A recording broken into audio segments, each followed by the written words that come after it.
Welcome to the Northern Business Podcast, a regular discussion with people in the north of England who lead businesses, employ people and have new ideas to help our economy grow. The Northern Business Podcast is produced by Recognition PR and we serve scores of companies in different sectors across the country, some of which occasionally contribute to the podcast. We're kindly sponsored by Virtue Motors, one of the UK's automotive retailers with the most range of brands you could see. It's got a network of dealerships representing the world's most popular brands. I'm Robb, and in the studio today we have James Davies, who's the audit partner at Clive, Owen LLP. Also joining us is Fraser Brown, founder and managing director of MotorVise, and also a person who owns a car dealership as well. So he's a very interesting character. He owns a business and he advises businesses. And down the line we have Georgina Bristol, chief executive at the Jobs Foundation. Welcome all. First of all, it has been a fairly momentous few weeks in the economy. This end of April saw the employers' NI implemented. It saw the new minimum wage implemented, and I was on one of these shadow MPC calls with you, Clive Owen and Co, Clive Owen LLP, and the vast majority of businesses who want a change were saying to the Bank of England this week in May, cut interest rates. Now, how do you feel about that, everyone? Do you think interest rates should stay the same? I'm absolutely in favour of a cut in our industry, in the motor industry. We have very expensive products, and as a result of that, most of them are funded. And the costs currently that the automotive retail sector are struggling with are one of the biggest ones, is interest costs. Second biggest thing that we're seeing in the motor trade at the moment is an employment freeze. Nobody's taking on staff because of both the interest rates, which are having an effect on costs, but in addition to that, the national insurance rise, and then the legislation that's coming down the line. Pretty much everything coming together to kill business. It is a storm, isn't it? It is. And well, on motor industry, there's some specifics. I'll pick you up on that in a moment. Now, James, your firm represents lots of companies, as does mine. Yeah. And the mood music I'm getting from my clients, and possibly you are getting from yours, let's hear, is that there is a sort of soggy acceptance that it's not good and we've got to work our way through. It's a little bit negative would be a very poor description, because it's a lot negative. Yeah, and I think that's fair to say. And I think, sort of, as sort of touched on earlier, access to finance for businesses, the right finance at the right time is absolutely key to the running of businesses. So, if that access was easier, a little bit more affordable, then that's just going to promote investment. It's going to promote growth within businesses. And at the moment, it just feels like the factors to sort of promote growth isn't really there. Like you mentioned with the various tax changes as well. I know I can get accused by people watching and listening to this podcast of being a doom monger and talking down the economy, and I don't want to do that, because I think entrepreneurs really are the answer to the problems of the economy, not people who normally contemplate the navel.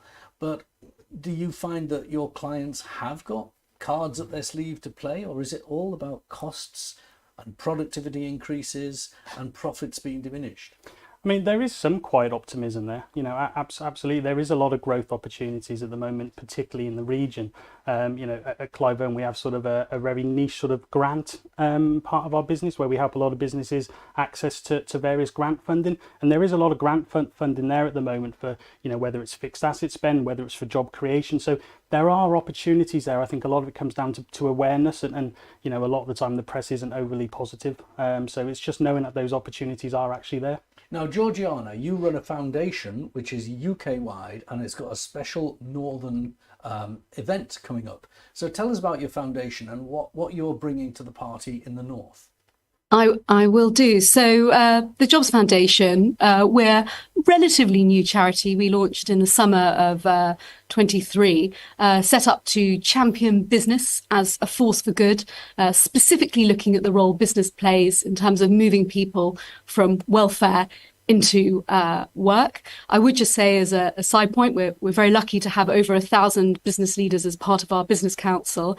And just on the topic of tax that just came up, we are hearing from, of course, SMEs across the country, the huge challenge of the national insurance contributions and and the impact that's having, particularly in terms of employment, bringing new people into work, younger people into work, course, we have just under 1 million NEETs in this country, not in education, employment and training. So we're really very worried about that, and recognizing the role that business plays as kind of the ultimate poverty busting mechanism that we have, and how important it is to support business in its work to get people into work and support them.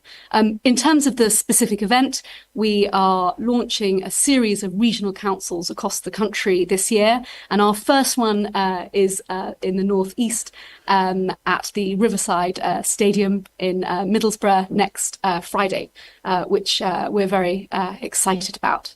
We've done lots of work and research in the northeast, so it feels like the natural place to start. And you've got an event coming up, and you've got quite a few good well-known business leaders attending, people like Steve Gibson from Middlesbrough Football Club and Bulk Hall, and you've got people, I think, like Kieran Fothergill from Pickering's Lifts, he's there, and there are quite a few. But can anyone who's in business in the north, is it come along, or can you be a one-man band, or do you have to employ hundreds of people?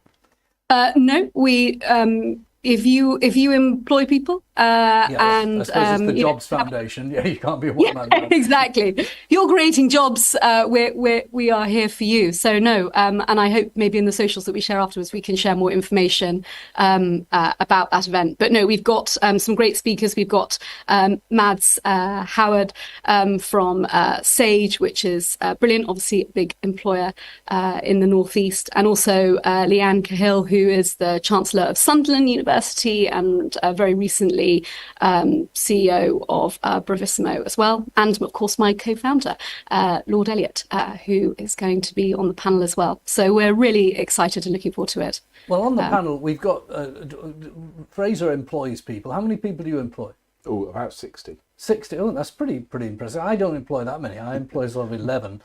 Clive, Owen, LLP, how many people work for you? We're about 150 at the moment. So there's quite a lot. Just in this small room, there's a lot of people in employment. And your enterprises, if you have an enterprise, I always say to fellow entrepreneurs that, it can be construed as a noble thing. Yes, you're making money and there's a self-interest in it, but the outcome is also to spread wealth and to fund family life for hundreds of people. Just in this small room, we've got hundreds of people that are dependent on our enterprise. And think about how much tax business pays as well. So if I look at how much we pay as a business, we probably pay into the teens of thousands per month in payroll taxes. We pay tens of thousands of pounds a year in corporation tax. We then pay well over £500,000 in VAT every year, and you start to add up all of these taxes. Then there's my personal tax, that's of my wife. We end up paying hundreds of thousands of pounds in tax. My businesses alone is about £500,000 a year just in all of those taxes, and that's all because I chose to start two businesses. So without people, entrepreneurs, business people, all of this money goes back into the economy, it goes back into supporting education, the NHS. So business is a good thing, and profit is not something that we should be kind of negative about. So it's great to hear of foundations that are there to be pro-business, because there are so many things in this country right now that are anti-business, and it's a real battle just to survive at the moment. Now, Georgina, that was about your foundation. You talking about encouraging people to employ. Of course, there are obstacles. There are jobs that need doing, but when you take somebody on to do a job, you also take on an onerous legal liability for them in terms of money. And the government's just increased that. If you look at the payroll tax and the pension contribution, you're looking at a minimum of 18% of the cost of payroll if someone that's above £5,000. So that's quite a lot of money. £10,000 and you're nearly at £2,000 on top. It's huge. Are these barriers to job creation, do you think, fully understood by decision makers? No, I don't. Just to be clear on that. No, I don't. I mean, I think that anything that can be done, whether it's on tax or regulation, or just as you say, kind of understanding about kind of business leaders across the country and the challenges they face. And, as you all just touched on a minute ago, the huge responsibility that you have taking people on, training them, particularly in the context of worklessness. You may be bringing people on who've had little experience of work and need extra support and extra training, which is why at the Jobs Foundation we think it's so important to give a national insurance contribution exemption to employers that take on people who are long-term out of work, which would seem to me very logical and very fair. And that brings in, tax can be two things. It can be used as an incentive and it can be used as a punitive measure. Yeah. Now, obviously, tax has to be levied somewhere because the government has to spend money. How much money the government spends is a debate, but it does have to spend money.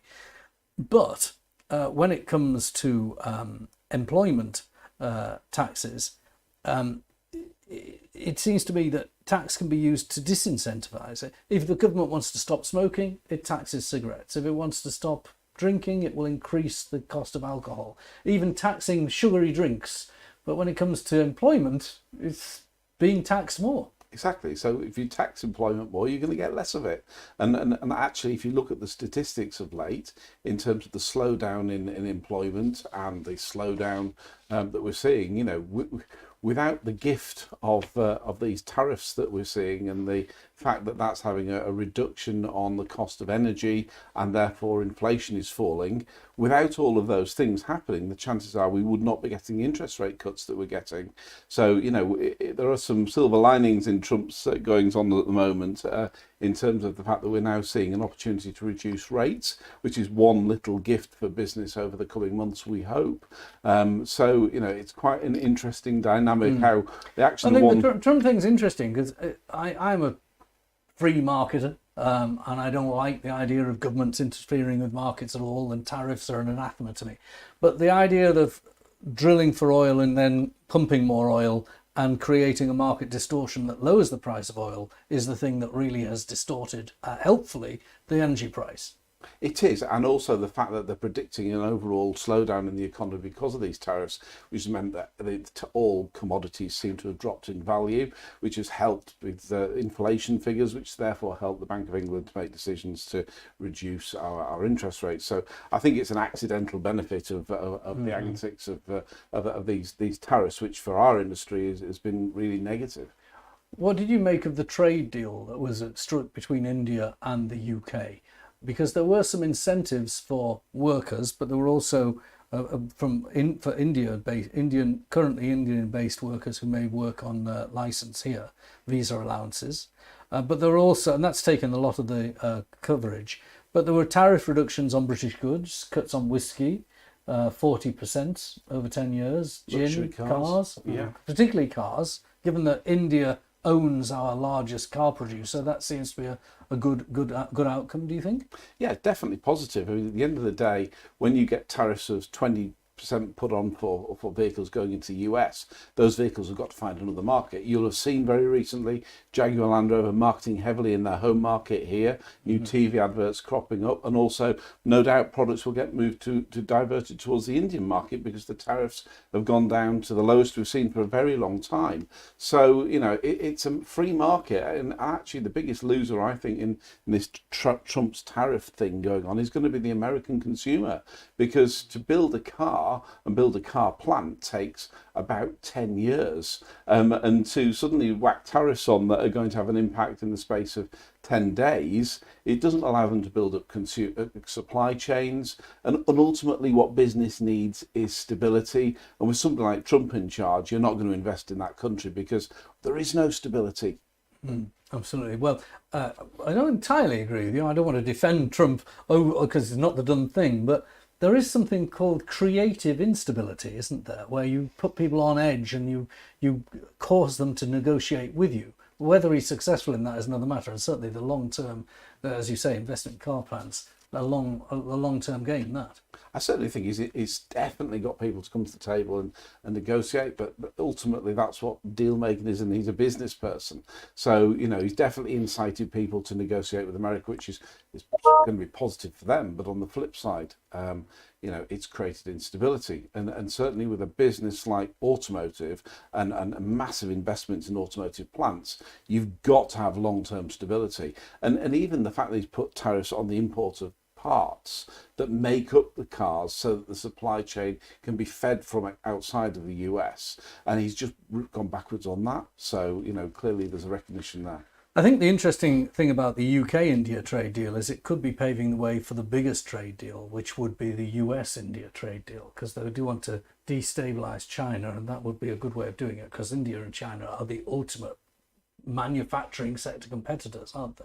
They are, and I think what we're about to see is not just a US-India trade deal, because these things, they're also going to see a US-UK trade deal, and the three things have to be on the same platform so that they've got kind of aligned rates of tariffs and things. So I think that this could end up being a really interesting three-way trade deal in the way that you just suggested. Georgiana, I know you won't talk on this from the point of view of the Jobs Foundation, but they do have a personal point of view on this. You see a lot of the data. I think a UK-US trade deal is very soon to emerge, so it'll be fascinating to see what that looks like. I'd say in that sense, it's good news for the UK, both in terms of India and potentially with the US, and showing this country to be sort of light and nimble, and being able to strike these deals. And I may maybe do some more. All right. Now, I'm going to close a little later with you, Georgiana, and with you, Fraser, about two different topics to give you a chance to plug your event again, Georgiana. But first, there's one thing that you've been working on, James, which is a new regulation. Just want to spend 2 minutes talking about this because it is quite technical. It's called FRS 102. Yep. What is it? So FRS 102 is the main accounting framework that businesses have to prepare their financial statements under. And it's been relatively unchanged for about 10 years. So the changes that are proposed to come in from 1st of January 2026, interestingly, can be early adopted now, actually, if it was seen to be beneficial to the business. These are some of the most significant changes that the accounting sort of world, for want of a better phrase, has seen in quite some time. So sort of the main changes are going to be around lease accounting and revenue accounting. So give me a tangible example. I run a small business that leases a van for my staff to take video cameras in. Yep. The van doesn't go home, so it's not a service. It lives at the location. How would that van be treated today, and how would it be treated next year? So currently that van's going to be treated as an operating lease. So that van effectively isn't going to be on your balance sheet as an asset. And you'll simply just have a rental charge go through your profit and loss account. Going forward, though, the treatment's going to be that you're actually going to bring that asset onto your balance sheet with a corresponding liability. So it's effectively going to be accounted for how current finance leases are accounted for. Now, I guess the particularly sort of interesting point with that is in terms of the P&L, your overall profit's going to remain largely sort of unchanged, but the current treatment of rent costs are going to be replaced with depreciation and interest. So your EBITDA figure is going to go up significantly. So, sort of businesses at the moment that are maybe looking to acquire, looking to sell, quite often those valuations that are used to sort of facilitate these acquisitions or disposals are based on EBITDA multiples. So it's absolutely vital that businesses are aware of this if they're going through those sort of processes at the moment. So a silly example would be if that van costs my business £10,000 a year to lease, and I wanted to sell my business for £100,000 a year. I don't want to sell my business, by the way. At the moment, it would be 100,000, but it would notionally be a bit more profit if I wanted to sell it under the new regime, and people might give me a bit more money, and they shouldn't. Exactly that. So potentially, your business valuation at the moment, say £100,000, is going to be based on an EBITDA multiple with that cost in there currently. That EBITDA now is going to be a higher figure. So if you're applying the same multiple, your business value is going to be higher. So potential buyers could potentially be overpaying for exactly the same business if they weren't aware. James, what's the purpose in this? Because it strikes me that treating a leased van as a non-asset is rational. I don't own the van. I lease it. I pay for a service. The van is delivered. It's used. It's delivered back. Yes. Why? What's the purpose of this? It's the technical phrase, it's going to be a right of use asset, and that's what it's trying to reflect. It's trying to reflect your right to use that asset. And I guess the wider picture is it's to align with the international accounting standards, where this has been a thing for many years. So it's just trying to make sort of the information within the financial statements of all businesses sort of similar and comparable. Now, whether or not that's needed is a different question, because do we need to understand the financial statements of listed entities versus SMEs? I'm not so sure, but that's certainly the idea behind it. It sounds like rather than simplify, it's making it more complicated. Fraser, what do you think? Yeah, I mean, at the end of the day, bringing changes into accounting and into business is just more bureaucracy that's placed upon business. And right now, businesses are under the cosh for new employment laws that are coming in, additional minimum wage hikes which seem relentless, national insurance, additional payroll taxes, and more bureaucracy on top of that. And very soon we're going to have to make all of our accounting systems transparent on an ongoing basis to the revenue. It just sometimes feels like being in business when we contribute so much in tax and so many other things in terms of employment. It just feels like an incredible burden right now owning a business. Well, the last subject I want to ask you about is the ZEV mandate. Now, this is something I've mentioned on this program, this podcast, many times over the last year, so we were ahead of the curve on it because Virtue Motors is one of our sponsors, so everyone knows how it would affect Virtue Motors. But just let's hear how the government have changed it and what effect do you think it could have, if any? Well, ultimately, the ZEV mandate is mandating the amount of electric vehicles that can or cannot be registered inside the United Kingdom. So we're seeing kind of about a quarter of all vehicles this year have to be electric vehicles, otherwise the manufacturers get huge punitive fines. 28%, nearly a third. Nearly a third, and those numbers are growing every single year. So this is a government-controlled market, and you know, they have made it slightly easier for the manufacturers in the coming years, which is a positive thing. But let's be really clear, we are almost in a controlled market environment. I've said for many years that we need certainty, we need firm rules, we need to know where we're going as a business, certainly within the automotive sector. But right now, again, for all automotive manufacturers and dealerships, which is a huge percentage of our economy here in the UK, we're really feeling it because of this government-forced market that we've got at the moment, and consumers are paying for this out of their own pocket. Well, let's drill down into the detail. Yes. There is a certain percentage of cars that have to be electric, 28%. One car above that, and the manufacturer gets fined £12,000, reduced from £15,000. So there's a lot of lashes, you get public whipping, but just not as many. Yeah, I mean, £12,000 or £15,000, if you go 10 cars over, that's a lot of money. But most manufacturers are talking about hundreds of thousands of units. Certainly, an average manufacturer in the UK might be somewhere around the 80 to 100,000 units in a year. So if you go 10% over, the fine is so punitive. It's and just the Virtue Motors have worked out that if you looked at the number of electric cars sold last year and applied it to this year, you'd be talking about 1.2 billion of fines. That's a lot of money coming out of the motor industry. And it's also encouraging rationing of petrol vehicles gradually. At the end of the year, as they miss the targets, they're not releasing petrol vehicles.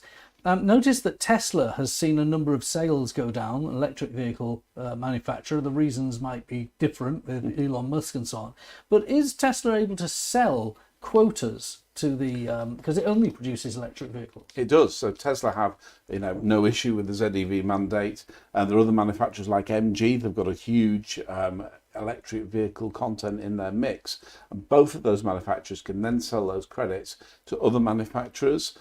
So from a consumer and a business perspective looking to buy vehicles right now, there's a big incentive on manufacturers to sell electric vehicles, but from a business and consumer perspective, over the coming years, you're going to find petrol and diesel cars become impossibly expensive. They will only be selling high-end petrol and diesel cars, and if you want to buy a more affordable car, it will have to be electric. So historically, we've seen electric vehicle prices significantly higher than petrol and diesel, but in light of the fact we're going to ration these, the manufacturers are unlikely to be selling the cheaper cars as petrol and diesels. They're going to enrichen their mix, and what we will see is a huge shift in price to ensure that the consumer is having to pay an obscenely high price for either vehicle. We're not seeing electric cars go down much more now. They're almost at the floor, would you say?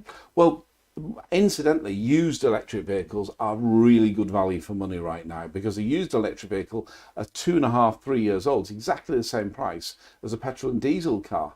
But realistically, an electric car will cost you around 1 or 2 pence a mile to run, whereas a petrol car will cost you around 10 to 12 pence a mile to run, even more for big SUVs. So there is a huge benefit for consumers and businesses buying a 2 or 3 year old electric vehicle and paying the same price as petrol or diesel, but saving a fortune on the running costs. And you also run a used car outlet. Yes. And I'm sorry, Virtue Motors, of course, have used cars too. But you only sell at the moment petrol, or do you sell electric as well? Interestingly, 40% of what we sell is electric. Right. So we're based in Richmond in the north of England, and about 40% of the cars that we sell are EVs, and interestingly, a lot of them are Teslas, because they're such good value for money when you look at both the transaction price to buy it, but then the fact, we've got some of the customers that buy cars off us save more in fuel than their entire monthly payment for buying that car.